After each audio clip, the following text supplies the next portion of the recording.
Hello दोस्तों, तो video शुरू करने से पहले मैं आप लोगों को एक जबरदस्त कॉमिक के बारे में बता देना चाहता हूँ जिसका नाम है द स्वॉर्ड ऑफ डॉन। इस कॉमिक में हमें हमारे हीरो की कहानी बताई जाती है जो कि पूरे 700 साल बाद दोबारा से जिंदा हो गया था। लेकिन उसके जिंदा होने के बाद वो देखता है कि उसकी फैमिली की हालत काफी ज्यादा खराब हो चुकी है। उसकी पूरी की पूरी सल्तनत को भी मॉन्स्टर ने तबाह कर दिया था, जो देखकर वो काफी ज्यादा हैरान हो जाता है। लेकिन इसके बाद हम देखते हैं कि वो अपनी मैजिकल स्वॉर्ड का इस्तेमाल करके अपनी सल्तनत को दोबारा से खड़ा करना शुरू कर देता है। उसका अपनी ये रियासत को दोबारा से खड़ा करने का सफर काफी ज्यादा एडवेंचर से बड़ा पड़ा है, जिसे देखने के लिए आप लोगों को ये कॉमिक खुद ही पढ़नी होगी। लिंक मैंने नीचे डिस्क्रिप्शन और कमेंट बॉक्स में भी दे दिया है। तो इस वीडियो को पूरा देखने के बाद आप ये कॉमिक भी चेकआउट जरूर करना, क्योंकि मुझे पूरा यकीन है कि आप लोगों को ये कॉमिक काफी ज्यादा पसंद आएगी। अब चलो बिना टाइम जाया कि आज की एक्सप्लेनेशन वीडियो को शुरू करते हैं।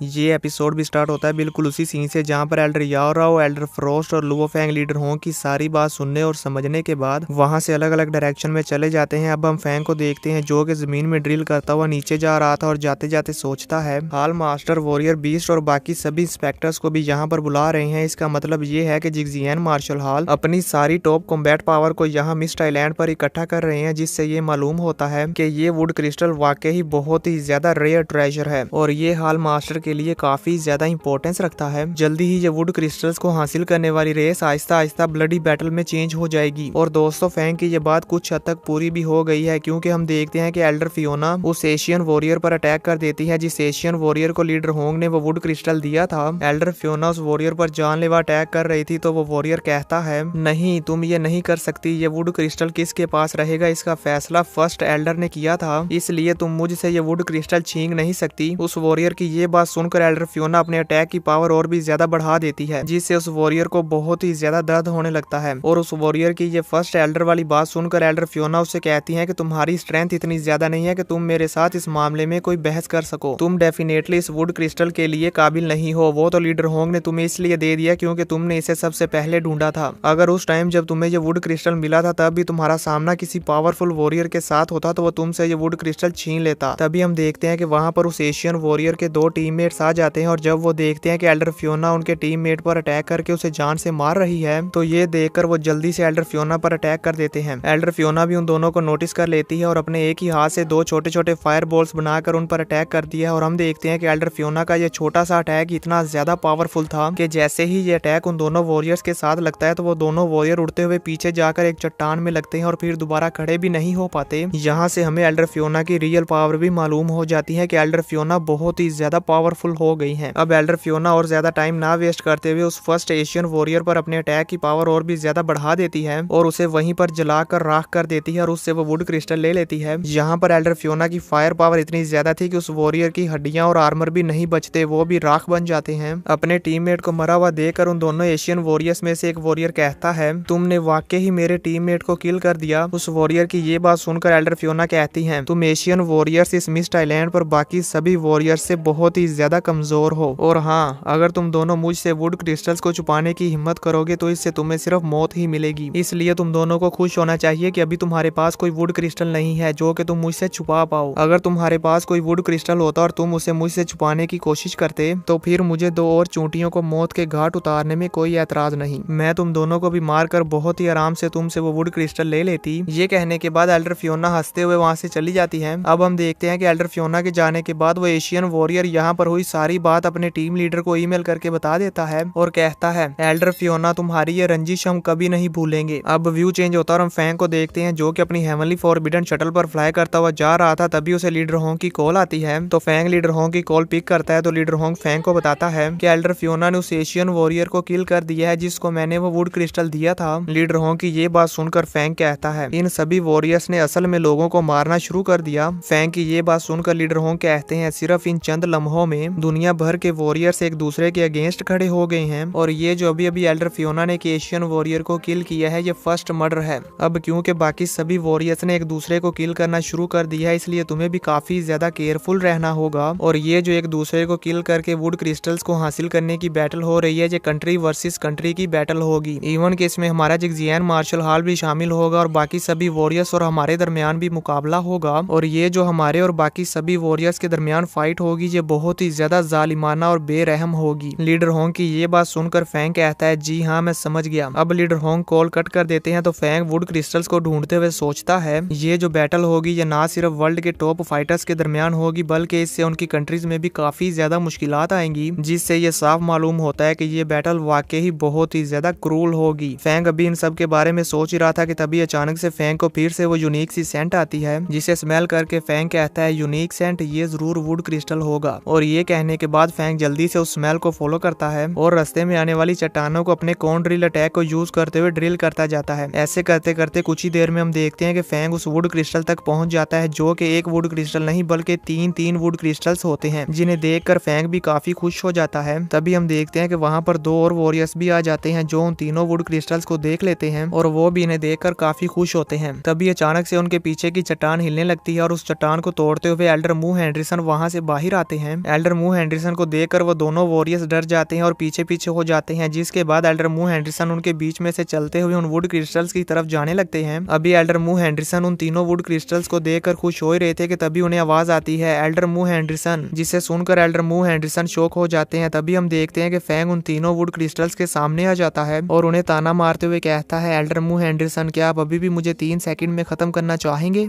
ये सुनकर एल्डर मू हेनरिसन को काफी गुस्सा आ जाता है और वो कहते हैं तुम्हें तो मैं। इससे पहले कि एल्डर मू हेनरिसन अपनी बात को पूरा कर पाते तभी फैंग अपनी हेवनली फॉरबिडन शटल को यूज करते हुए कॉर्न ड्रिल अटैक को रेडी कर लेता है, जो देखकर एल्डर मू हेनरिसन भी डर जाते हैं और एक कदम पीछे हट जाते हैं। ये देखकर फैंग भी समझ जाता है कि अब एल्डर मू हेनरिसन मुझ पर अटैक नहीं करेंगे। अब फैंग उन तीनों वुड क्रिस्टल्स को पकड़ लेता है और कहता है जो पहले आता है वो पहले पाता है और यहाँ पर पहले मैं आया था। ये कहने के बाद फैंग उन तीनों वुड क्रिस्टल्स को लेकर वहां से चला जाता है। फैंग को वो तीनों वुड क्रिस्टल्स ले जाता हुआ देखकर एल्डर मू हेनरिसन कुछ भी नहीं करते, चुपचाप वहां पर खड़े रहते हैं। ये देखकर उन दोनों वॉरियर्स में से एक वॉरियर कहता है थर्ड एल्डर वो 3 वुड क्रिस्टल्स थे और आपने उस लुओ फैंग को यूं ही उन तीनों वुड क्रिस्टल्स को ले जाने दिया। उस वॉरियर की ये बात सुनकर एल्डर मू हेनरिसन को और भी ज्यादा गुस्सा आ जाता है। वो गुस्से में अपना पंच बनाते हुए उस वॉरियर की तरफ पीछे मुड़कर कहते हैं अगर तुम दोनों को वो वुड क्रिस्टल्स चाहिए तो खुद जाकर उससे ले लो, पर तुम दोनों की बातें सुनकर ऐसा लगता है कि तुम दोनों मेरा मू हेनरिसन का फायदा उठाना चाहते हो। अगर तुम दोनों ऐसा करना चाहते हो तो सपने देखना बंद करो। एल्डर मू हेनरिसन की ये बात सुनकर वो दोनों वॉरियर्स ही काफी ज्यादा डर जाते हैं। अब ये कहने के बाद एल्डर मू हेनरिसन वहां से चले जाते हैं। उनके जाने के बाद उन दोनों वॉरियर्स में से एक वॉरियर कहता है मैंने सुना है कि जब पहला वुड क्रिस्टल ढूंढा गया था तब एल्डर मू हेनरिसन और एल्डर लुओ फैंग की एक दूसरे के साथ फाइट हुई थी। एल्डर मू हेनरिसन की अभी की सिचुएशन को देखते हुए मुझे ऐसा लगता है उस वक्त एल्डर मू हेनरिसन फैंग को नुकसान पहुंचाने में नाकामयाब रहे थे, बल्कि मुझे ऐसा लगता है कि उस टाइम एल्डर मू हेनरिसन को काफी ज्यादा नुकसान हुआ था और उन्हें थोड़ी बहुत इंजरी भी हो गई थी। उस वॉरियर की ये बात सुनकर उसके साथ वाला वॉरियर कहता है अगर ऐसा है तो फिर हमें क्या करना चाहिए? एल्डर मू हेनरिसन ने तो इतनी हिम्मत भी नहीं की कि वो लुओ फैंग के अगेंस्ट कोई एक्शन लेकर उससे वो तीनों वुड क्रिस्टल छीन ले, उल्टा उसने इजीली फैंग को यहाँ से जाने दिया। इससे हमें ये मालूम हो जाता है कि एल्डर मू हेनरिसन इतने ज्यादा पावरफुल होने के बावजूद भी लुओ फैंग से वो ट्रेजर नहीं ले पाए, तो फिर हमारा तो कोई चांस ही नहीं है कि हम लुओ फैंग से वो वुड क्रिस्टल छीन लें। ये कहते हुए वो वॉरियर वहीं जमीन पर बैठ जाता है और जोर के साथ अपना पंच जमीन पर मारता है। उस पहले वाले वॉरियर की ये बात सुनकर वो दूसरा वॉरियर कहता है अगर ऐसा है तो फिर हमें इन 3 वुड क्रिस्टल्स के बारे में बात फैला देनी चाहिए कि लुओ फैंग के पास 3 वुड क्रिस्टल्स हैं। अगर हम लुओ फैंग से वो तीनों वुड क्रिस्टल्स हासिल नहीं कर सकते तो फिर लुओ फैंग भी उन्हें अपने पास नहीं रख सकता। जैसे ही ये बात बाकी सभी वॉरियर्स को मालूम होगी कि फैंग के पास 3 वुड क्रिस्टल्स हैं तो वो फैंग के साथ फाइट करके उससे वो तीनों वुड क्रिस्टल छीन लेंगे। अब व्यू चेंज होता है, हम फैंग को देखते हैं जो कि ड्रिल करते हुए जा रहा था और वुड क्रिस्टल्स को ढूंढ रहा था। तभी अचानक से फैंग को लीडर होंग की कॉल आती है। फैंग वो कॉल पिक करके कहता है हाल मास्टर। लीडर होंग कहते हैं लुओ फैंग क्या तुम्हारे पास 3 वुड क्रिस्टल्स हैं?